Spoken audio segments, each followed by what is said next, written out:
DMK से उत्तमन को तत्काल निष्कासित किया गया। महाराष्ट्र राज्य के मुंबई में डीएमके पिछले 75 वर्षों से सक्रिय रूप से कार्य कर रही है।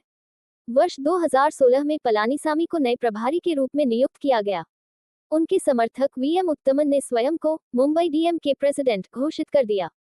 इसके बाद उन्होंने महाराष्ट्र के राज्यपाल, मुख्यमंत्री, मंत्रियों तथा पुलिस के वरिष्ठ अधिकारियों से मुलाकात कर उनके साथ तस्वीरें खींचवाईं और उन्हें समाचार पत्रों में प्रकाशित कर अपना प्रचार किया। इसके अलावा उन्होंने अपनी व्यक्तिगत प्रसिद्धि के लिए डीएमके गठबंधन में शामिल न रहने वाले विभिन्न राजनीतिक दलों के नेताओं से भी मुलाकात कर उनके साथ तस्वीरें प्रकाशित कराईं। आरोप है कि मुंबई डीएमके कार्यालय की संपत्तियों को किराए पर देकर पिछले लगभग 10 वर्षों से किराया स्वयं प्राप्त करते रहे तथा इस संबंध में प्रश्न उठाने वाले पदाधिकारियों और सदस्यों को धमकाते रहे।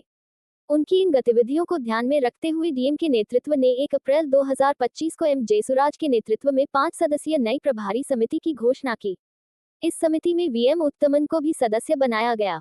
बताया गया कि यदि उन्हें समिति से बाहर रखा जाता तो लगभग 50 लाख रुपए की किराया राशि तथा मुंबई डीएमके के महत्वपूर्ण दस्तावेज नई समिति को नहीं मिल पाते। इसी कारण उन्हें भी समिति में शामिल किया गया। नई समिति के गठन के बाद से उन्होंने डीएमके के कार्यक्रमों में भाग लेना बंद कर दिया और पार्टी कार्यालय भी नहीं आए। कई बार आय व्यय का विवरण तथा संबंधित दस्तावेज सौंपने का अनुरोध किए जाने के बावजूद उन्होंने इनकार कर दिया। इसके अतिरिक्त उन्होंने किराएदारों से मिलकर कथित रूप से उन्हें नई समिति को किराया न देने तथा परिसर खाली न करने के लिए प्रोत्साहित किया। इस संबंध में डीएमके नेतृत्व को शिकायत भेजे जाने के बाद पार्टी की अनुशासन समिति ने कथित पार्टी विरोधी गतिविधियों के आधार पर 29 जुलाई 2026 को वीएम उत्तमन को पार्टी से निष्कासित कर दिया।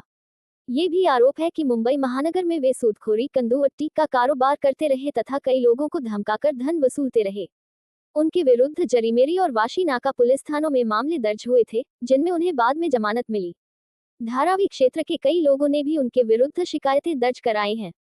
डीएमके नेतृत्व द्वारा उनके विरुद्ध कार्रवाई कर पार्टी से निष्कासन की खबर मिलने पर मुंबई डीएमके कार्यकर्ताओं के साथ साथ आम जनता ने भी खुशी व्यक्त की।